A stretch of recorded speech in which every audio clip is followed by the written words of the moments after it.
Dinosaurs. The mere mention sends the mind racing. Crazy, massive creatures that roam the earth and basically took crap from nobody. They are that sort of rogue element in the game. That whole idea of, kind of surviving while you're being hunted. To fight dinosaurs viciously, intimately, hand to hand, hand to teeth, kill or be eaten. This is the foundation of Turok. It is a name that has become synonymous with dinosaurs, video games, and the first-person shooter. It is a saga that reaches back to a more primitive time.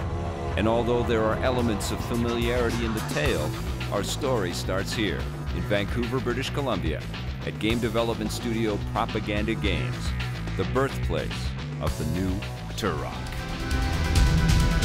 With the franchise off the radar for more than 5 years, Touchstone had some big expectations to fill if they hoped to recapture the golden age of Turok.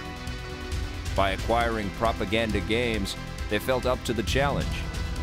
Not only would the talented team at Propaganda reimagine the story for today's audiences, they'd also work to build a game that stood out and competed in the overcrowded first-person shooter genre.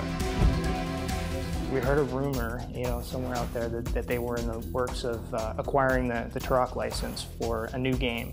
And that just sort of got us all thinking of all these cool ideas, things that we could do with Turok. Hey, who's the new guy? I like his hair. Hey, Dude looks old. your name's Turok, right? I know all about you. Turok is very much a reimagining of the Turok franchise. When we looked at it and said, what does this franchise mean for next-gen gaming, to update it to what the first-person shooter player wants these days, but to still keep the heart and soul of what the franchise is intact. The cost of entry in that genre is huge.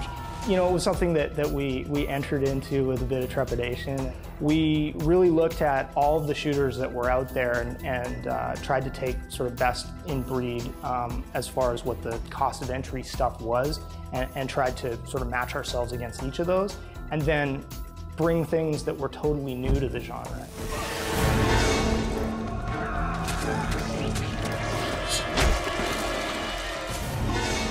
We did bring a lot of those third-person moments into the game, which I think really sort of separates it from other shooters that are out there.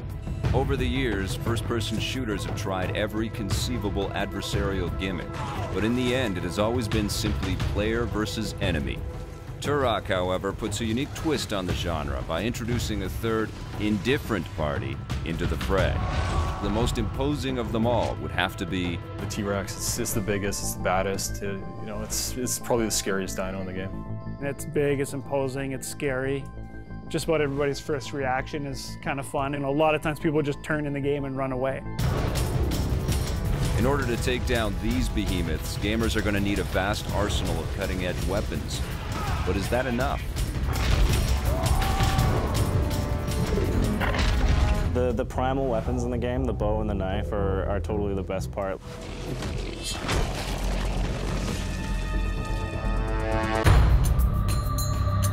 With the addition of an original soundscape, a cinematic musical score, and a first-rate cast of actors, the new Turok is born. I guess we can skip the usual training BS. There was a lot of interest when we started pitching the story and sharing the script around. It's a pleasure to do things that are smart and well written. Sort of takes your game up a couple of notches.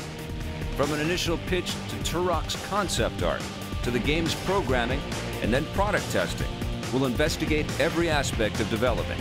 Stay tuned for more of Awakening the Giants, the making of Turok.